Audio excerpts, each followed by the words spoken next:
ஐயா, என்னம்மா? பிள்ளைய காலேஜில் சேர்த்துருக்கேன். எவ்வளோடா பீஸு? 70,000மா? 70,000 ரூபா கட்டணும். காலேஜில் சேர்த்திருக்கியா? ஆமாங்கய்யா. ஒரு நாளைக்கு எவ்வளோ சம்பளம் வாங்குற? 200 ரூபாங்கய்யா. இந்த லட்சணத்தில் உன் பிள்ளைய காலேஜில் சேர்த்துற? இன்னைக்கு படிப்பு முக்கியம் இல்லைங்களா ஐயா? சரி சரி போ. சரிங்க ஆ ஐயா. ம் பாப்பா ஏதோ புக்கு ஆர்டர் போட்டிருக்காளாமா, அதை வாங்கி படிச்சுட்டு கொடுத்தா என் மக படிச்சுக்கிடுவாங்கய்யா. நான் தான் அன்னைக்கே சொன்னேன்ல உன் பிள்ளையெல்லாம் படிக்க வைக்காதுன்னு. ஒரு புஸ்தகத்தோட விலை என்னன்னு தெரியுமா? 2800 ரூபா.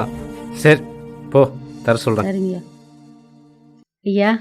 ம் என் புள்ள பாஸ் ஆயிட்டாங்கய்யா. பாஸ் மட்டும் இல்லம்மா, மாவட்டத்திலயும் முதலிடம். ஆமாங்கய்யா. ஸ்வீட்டை கொடுத்தா. ம் இந்தாப்பா. ஏய் எடுத்துக்க. சரி விடுமா. சரிங்கய்யா, வரங்கய்யா. படிக்கிற பிள்ளைங்களுக்கு கஷ்டன்றது ஒரு பெரிய விஷயமே இல்லை. பரவாயில்ல, அவள் ஆத்த நினச்ச மாதிரியே நல்லா படிக்க வச்சுட்டான். ம்